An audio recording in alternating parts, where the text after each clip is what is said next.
లలిత exchange Utsav పాత నగల అదే బరువుకి కొత్త నగలు తీసుకో నగల ప్రైస్ లో 20% ఆదా చేసుకోవచ్చు. సో ప్రస్తుతం ఈరోజు సీనియర్ ఎన్టీఆర్ గారి వర్ధంతి సందర్భంగా మనమైతే మార్నింగ్ నుంచి న్యూస్ అన్నిట్లో కూడా మనకు ఒకటే వినిపిస్తుంది, బాలయ్య గారు ఎన్టీఆర్ గారి ఫ్లెక్సీలు తీసివేయండి అని చెప్పడం.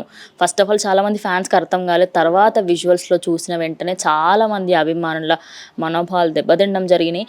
అంటే ఈ సినారియో అసలు ఏంటి, ఇలా చేయడం కరెక్టా కాదా, దీనిపైన మనతో మాట్లాడిన చిట్టిబాబు సార్ అవుతున్నారు. సార్తో మాట్లాడదాం. నమస్తే సార్. నమస్తే సార్, ఓవరాల్గా మనము మార్నింగ్ నుంచి చూస్తున్నాం, ఇది ఇంత సీరియస్ అవుతుంది అని ఎవరం ఎక్స్పెక్ట్ చేయలేదు. అంటే ఒక ఫ్లెక్సీ వల్ల ఇంత వరకు వస్తుందని అనుకుంటున్నామా సార్? అంటే తప్పు జరిగిందమ్మా. తప్పు ఎవరిది అని ఆలోచన తర్వాత తప్పు పెట్టిన వాళ్ళ అభిమాన ఫ్యాన్స్దా, జూనియర్ ఎన్టీఆర్ ప్రమేయం కాదు. నా ఫ్లెక్సీలు పెట్టండి జూనియర్ ఎన్టీఆర్ చెప్పడం అలాంటి కుసంస్కారి కాదు. ఆడెవడో ఫ్యాన్స్ బుద్ధి జ్ఞానం లేని అర్ధజ్ఞానం అజ్ఞానులు చెత్తనా కొడుకులు ఎవరో ఆడు పెట్టినది. సభ్యత సంస్కారం ఉండాలి. అక్కడ సమాధి దగ్గర ఎవరు ఫోటోలు పెడతారమ్మా? చనిపోయిన వ్యక్తి చెప్తారు. మహనీయుడు సమాధి, ఆ మహానుభావుడు యొక్క సమాధి దగ్గర నీ ఫోటోలు నా ఫోటోలు పెడతారా? బుద్ధి ఉండాలి. అడిగి ఎవడో పెట్టిన సన్నాసి ఎవడో బాలయ్య కనుక ఆ ఫ్లెక్సీ తీసేయమన్నాడు. నేనైతే చెప్పు తెగేదాకా కుట్టేవాడిని. సంస్కారం, మన సంస్కారం ఏంట్రా, మన సభ్యత ఏంట్రా, బుద్ధి జ్ఞానం ఉందంటారా మీకు? ఓ మహనీయుడు సమాధి దగ్గర మీ ఫ్లెక్సీలు పెడతారంటారా అని చెప్పు తెగేదాకా కొట్టేవాడిని నేను. బాలయ్య కనుక తీసేయండి అన్నాడు. బుద్ధి ఉండాలి. మన సంస్కారం ఏంటి, మన సభ్యత ఏంటి, మన విలువలు ఏంటి తెలియాలి. మహనీయుడు మహానుభావుడు, ఆయన వర్ధంతి, ఆయన పుష్పగుచ్చం పెట్టి వస్తాం. నా ఫోటోలు పెట్టి నీ ఫోటోలు పెట్టి హంగామా చేస్తారు. నువ్వేం చచ్చిపోయి ఉన్నావు? సమాధి దగ్గర దేవుళ్ళో దేవాలయాల్లో దేవుడు బొమ్మలు పెడతారమ్మా. సమాధుల మీద చచ్చిపోయిన వాళ్ళ ఫోటో పెడతారమ్మా. నువ్వు బతికుండగా మీ అభిమానం పాడుగాను బుద్ధిజనం బతికుండగా జూనియర్ ఎన్టీఆర్ ఫోటో తీసుకొని సమాధి దగ్గర పెడతారండి. బుద్ధి ఉండదురా మీకు? ఆ ఫ్యాన్స్ ఎవరో బుద్ధి కడుపుకు అన్నం తింటున్నారు, ఏం తింటున్నారు? ఏమాత్రం ఈ విజ్ఞానం ఇంగిత జ్ఞానం లేని సన్నాసులు వాళ్ళు చేసిన పని ఇది. వాళ్ళు చేసిన పనులు అనవసరంగా రచ్చ అవుతుంది. అది బాగా చేసింది 200% కరెక్ట్. అంటే ఓవరాల్గా బాలయ్య గారు చెప్పిన విధానం కూడా తీసివేయండి అని చెప్పేసి కూడా సీరియస్గా చెప్పారు. అండ్ అవి కూడా కొంచెం ఊరవతల వాడేయడం జరిగింది. నేనైతే చెప్పు తీసి కొట్టేవాడిని. అంత కోపం వస్తుంది. తప్పు కదమ్మా. రీజన్ ఏంటంటమ్మా? మహనీయుడు సమాధి దగ్గర నీ ఫోటో పెట్టడం ఏంటమ్మా? బుద్ధి ఉండాలి కదా.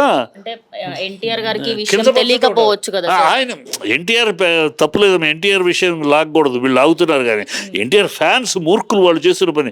అందుకనే ఫెనటిక్స్ అనే ఫ్యాన్స్ అనేవాళ్ళు, ఫెనటిక్స్ అనే పదం నుంచి వచ్చింది ఫ్యాన్స్. ఆ ఫెనటిక్స్ అంటే మూర్ఖులు. ఈ మూర్ఖులు చేసే పనుల వల్ల వచ్చే సమస్యని జూనియర్ ఎన్టీఆర్ ఎందుకు చెప్తారు నా ఫోటోలు పెట్టమని? వాళ్ళేదో జూనియర్ ప్రమేయం లేకుండా వాళ్ళు తీసుకొచ్చి పెట్టేస్తారు. అది జూనియర్ ఎన్టీఆర్ తెలుసో తెలీదు, చూశాడు. ఒకవేళ చూసా పట్టించుకున్నాడు, ఏదో పెట్టారు అనుకుని ఉండొచ్చు. కానీ బాలయ్య కుటుంబం ఇంటి పెద్దగా, ఒక నందమూరి వారసుడుగా తప్పు, ఇది జరగకూడదు, ఇలాంటి పని చేయటం తప్పు అన్నాడు. ఆగ్రహం తీసేయండి అన్నాడు. తప్పులేదు దాంట్లో. తీసేయమని అంటంలో అదేదో తప్ప. అది జూనియర్ ఎన్టీఆర్ కాదు, ఇంకెవరిదైనా సరే బాలయ్యది పెట్టినా తీసేయాలి. అదే చోట్ల బాలయ్య ఫోటో పెట్టినా నేను ఇవాళ ఇదే మాట్లాడేవాడిని. పెద్ద ఆయన దగ్గర మీ ఫోటోలు ఏంటి, పెద్ద ఆయన సమాధి దగ్గర మీ ఫోటోలు ఏంటి, బుద్ధి ఉందా తిట్టేవాడిని నేను. బాలయ్య జ్ఞానం ఉంది కనుక తన ఫోటోలు పెట్టలేదు, ఊరిని తీసేయమన్నాడు. చాలా తప్పు అది. ఈ ఫ్యాన్స్ చేసిన తప్పు అది. ఫ్యాన్స్ దానికి రాజకీయం చేయడం, కుటుంబానికి సంబంధించిన కుటుంబ గౌరవం కాపాడటం, ఇది కుటుంబ సంస్కారాన్ని నిలబెట్టడం, సభ్యతకి నిదర్శనం ఈ సన్నివేశం. అలాగే బాబాయ్కి అబ్బాయికి గొడవలు ఉన్నాయి, అందుకే ఈ వర్ధంతి సందర్భంగా ఇలాంటి మాటలు ఆయన మాట్లాడడం జరిగిందని చెప్పేసి కొంతమంది ఫ్యాన్స్ అయితే అంటున్నారు. మరి దాని గురించి ఏమంటారు? ఈ పని పాట లేని ఫ్యాన్స్, ఊరిని పని పాట లేని మూర్ఖులు సన్నాసులు చేసే పనులమ్మ. బాబాయికి అబ్బాయికి ఏంటి గొడవ అమ్మా? ఏం బాబాయ్ వల్ల అబ్బాయి కెరియర్ దెబ్బతింటుందా, లేదా అబ్బాయి కెరియర్ వల్ల అబ్బాయి వల్ల బాబాయ్ కెరియర్ దెబ్బతి? ఏముంది? ఎవరు ఆస్తులు వాళ్ళకు ఉన్నాయి, ఎవరు ఇవ్వాల్సి వాళ్ళకి ఇచ్చేశారు. ఇంకా ఈ పిల్లలు వాళ్ళు సంపాదించుకుని ఏమిటి బాబాయ్ అబ్బాయికి తేడా ఉంటారు కారణాలు? ఊనే పని పాట లేని సన్నాసులు కూర్చుని ఊనే సోషల్ మీడియాలో కిలకటం తప్పితే, దౌర్భాగ్యులు చేసే పని తప్పితే ఏవి గొడవలు లేవు. రాజకీయాల గురించి మాట్లాడతారు. రాజకీయాల గురించి మాట్లాడతారు. జూనియర్ రెడ్డి ఏమైనా రాజకీయ జీవితంలో ఉన్నాడో? లేదు. అతని జీవితం సినిమా యాక్టింగ్. మహత్తరమైన కెరీర్లో ఉన్నాడు. 20 ఏళ్ళు అనర్గళమైన జీవితం ఉంది అతనికి. ఇంటర్నేషనల్ కెరీర్ ఉంది. అతను రాజకీయం తన జీవితం అనుకోవట్లా. సినిమానే తన జీవితం అనుకుని నడుస్తున్నాడు. సినిమానే తన జీవితం. తను నమ్ముకున్న ప్రొడ్యూసర్లు, తను నమ్ముకున్న డైరెక్టర్లు, తన చుట్టూ ఉన్న వాళ్ళకి న్యాయం చేయాలి, వాళ్ళ కోసం కష్టపడాలి. ఎందుకంటే వాళ్ళ సినిమా అంటే 100 కోట్ల పైన జూనియర్ ఎన్టీఆర్ తోటి అంటే అంత రేంజ్కి వెళ్ళిపోయింది. కనుక అంత ఖర్చు పెట్టి పెడుతున్నారు. వాళ్ళ మీద బాధ్యత తను తీసుకున్నాడు. ఒక్కొక్క పాత్రకి ఎలా తను తయారవ్వాలో టైం తీసుకుని తయారవుతున్నాడు. సో తన జీవితం రాజకీయం కాదు, తన జీవితం సినిమా. లోకేష్ జీవితం రాజకీయం. లోకేష్ని ఎందుకు యాక్ట్ చేయట్లేదు? రామారావు గారు మనోడే కదా, లోకేష్ని యాక్ట్ చేయడానికి సినిమా స్క్రీన్లోకి రావడానికి అడ్డుపడతారంటే ఎంత అసహ్యంగా ఉంటుంది. అట్లాగే ఇతను రాజకీయానికి రావడానికి ఎవరు రాజకీయానికి జూనియర్ ఎన్టీఆర్ వస్తారంటే అడ్డుకునే శక్తి ఎవరికి లేదు, అడ్డుకునే బలం ఎవరికి లేదు, వద్దనే అవసరం ఎవరికి లేదు. ఇవాళ రాజకీయాలకు అతనే వద్దనుకుంటున్నాడు. ఓపెన్గా చెప్పాడు అనేకసార్లు. ఈ ఫ్యాన్స్కి బుద్ధి లేదు కానీ అనేకసార్లు చెప్పాడు, నాకు రాజకీయాలకి ఏదో అభిమానం కొద్దీ ప్రాపకాండకి ఏదైనా వెళ్తే 1-2 రోజులు వెళ్ళొచ్చే కానీ నాకు రాజకీయాలకు సంబంధం లేదు, నాకు పార్టీకి సంబంధం లేదు, అభిమానంగా వెళ్ళడం తప్పితే నేను నా జీవితం, నా కెరీరు, నా సినిమాను 100 మాటలు చెప్పారు. నా వయసుకి, నా అనుభవానికి ఈ సీఎం అనే మాట ఎప్పుడప్పుడు ఆ మధ్య ఫ్యాన్స్ వాయితే కూడా అలాంటి మాటలు అనర్థం తిట్టేడతాను. అయినా వీళ్ళకి బుద్ధి లేదు. ఈ అభిమానులు అనే పేరులో అందరూ కాదు, అభిమాని అనే పేరులో కొందరు మునమోపులు ఉంటారు, సన్నాసులు, అర్థజ్ఞానము, అజ్ఞానము, వివేకం లేని వాళ్ళు చేసే పనులు అంతే తప్పితే వాళ్ళకి రాజకీయాలు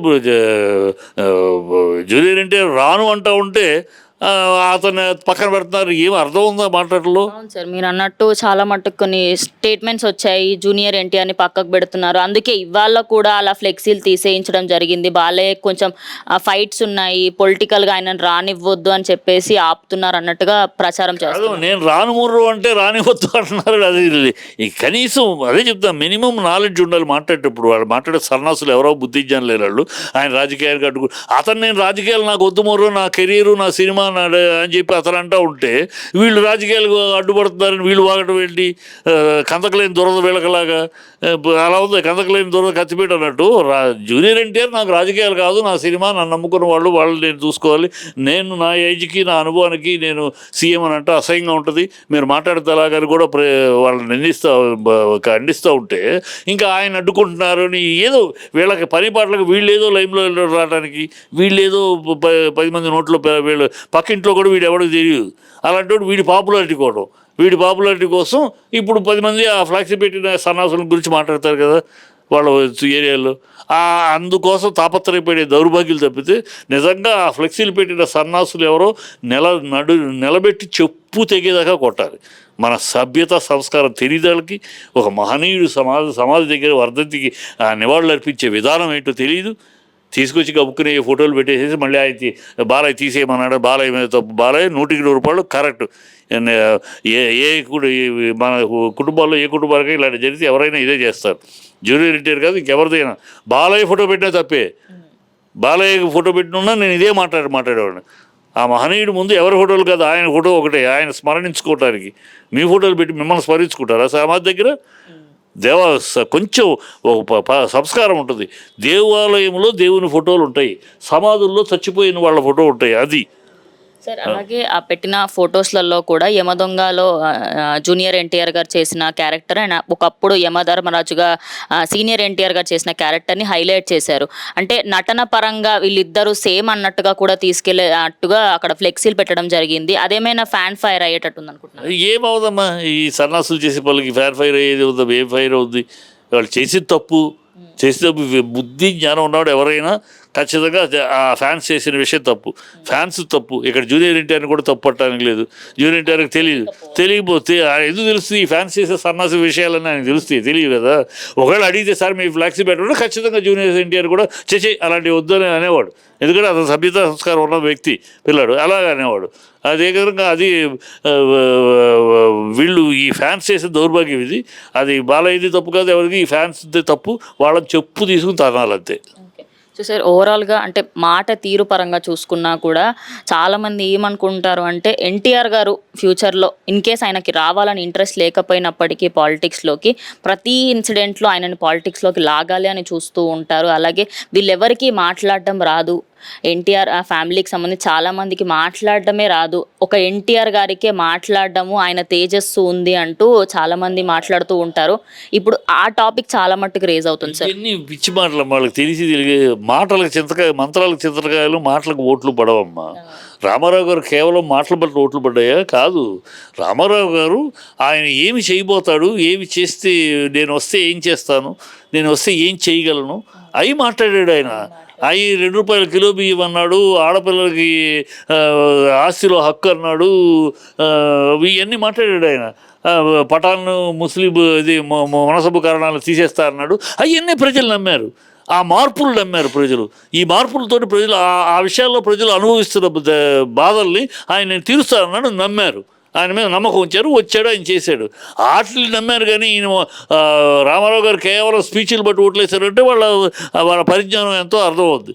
రామారావు స్పీచ్ని బట్టి ఆయన నేను వస్తే ఇది చేస్తాను, ఆ రోజు వస్తే ఈ జూనియర్ ఎన్టీఆర్ ఏం చెప్తారు, తర్వాత ఆ రోజు లేదు, ఇప్పుడు లేదు, ఇప్పుడేమీ తన రాజకీయాలకు రావట్లేదు. వచ్చి మాట్లాడినంత మాత్రం కూడా, ఎందుకంటే ఏజ్ చిన్న ఏజ్, ఈ ఏజ్లో ఎవరో అంగీకరించరు కూడా పెద్దలు. ఫ్యాన్స్గా మీ ఈ కోతికత్తులు వీళ్ళు వేయచ్చేమో, కానీ జనాలు, పబ్లిక్ జనాలు ఈ వయసులో చిన్నపిల్లాడు అప్పుడే ఎందుకు అని అంటారు. ఇప్పుడు అందుకని అతను విజ్ఞతతో, చాలా తెలివిగల మనిషి జూనియర్ ఎన్టీఆర్. చాలా విజ్ఞతతోటి నాకు రాజకీయాలు వద్దు, నేను ఏదో 1-2 ఇంపార్టెంట్ మీటింగ్లకు వెళ్ళడం, ప్రచారానికి వెళ్ళడం తప్పితే పార్టీ రాజకీయాలతో నాకు సంబంధం లేదు. నాకు సినిమా కెరియరు, నన్ను నమ్ముకున్న డైరెక్టర్లు, ప్రొడ్యూసర్లు ఎంతోమంది ఉన్నారు, వాళ్ళందరూ కోట్లు పెట్టి తీస్తారు, వాళ్ళ మీద బాధ్యత నాకుంది అని అంత సుగుణంగా చెప్పాడు. అతను చెప్పిన దాన్ని కూడా ఇంకా వీళ్ళు మాట్లాడితే, రాజకీయాలు అనేది ఎప్పుడు వస్తాడు నాకు తెలిసి, ఇప్పుడప్పుడే రాడు. ఫ్యూచర్లో ఎప్పుడు అంటే, ఈ తెలుగుదేశం అనేది పతనావస్థకు చేరితే, ఈ చంద్రబాబు హయాంలో ఈ తెలుగుదేశం పుట్టగతులు లేని స్థితికి దిగజారిపోతే, అప్పుడు దాన్ని బతికించడానికి మా తాత జెండా, మా నాన్న జెండా అని అప్పుడు రావచ్చు. మా తాత జెండా, మా తాత జెండా అని అప్పుడు రావచ్చు తప్పితే, ఈ లోపల పార్టీ బతుకుతుంది, దాని పార్టీ పోరాటం చేస్తుంది, అధికారంలో వస్తుంది, అధికారంలో పోతుంది, అది రాజకీయ ప్రక్రియ జరుగుతాడు. He is not interested on that. ఎప్పుడు వస్తాడు? తాతది పెట్టిన రక్తమాంసాలు ధారపోసి తాత పెట్టిన పార్టీ అడ్రస్ లేకుండా పోతుంది అనే రోజు, నామరూపాలు లేకుండా పోతుంది, అప్పుడు వస్తాడు. అప్పుడు ఖచ్చితంగా వస్తాడు. వాళ్ళ తాతది నిలబెట్టుకుంటూ కోసం వస్తాడు.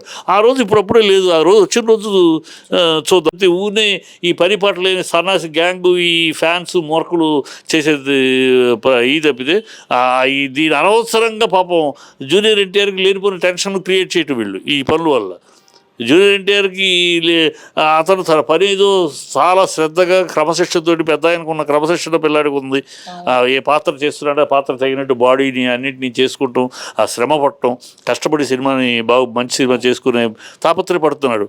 అది ఆ కెరీర్ అట్లా వదిలేయాలి. దాన్ని అతను లాగి అనవసరంగా హింసపెట్టి మీ గుల కోసం ఆయన ఎందుకు కత్తికిలేని కందకలేని దురద కత్తికెందుకని, ఆయన నాకు రాజకీయాలు కాదు బరో, నా జీవితం సినిమా అంటే ఇది మీకెందుకని. లోకేష్ రాజకీయాల జీవితం, లోకేష్ తిరుగుతాడు అంతే. లోకేష్ అటు అటు వెళ్ళాడు, అటు తిరుగుతాడు, మంచిగా సక్సెస్ అవుతాడు, ఫెయిల్ అవుతాడు, అది పోతాడు.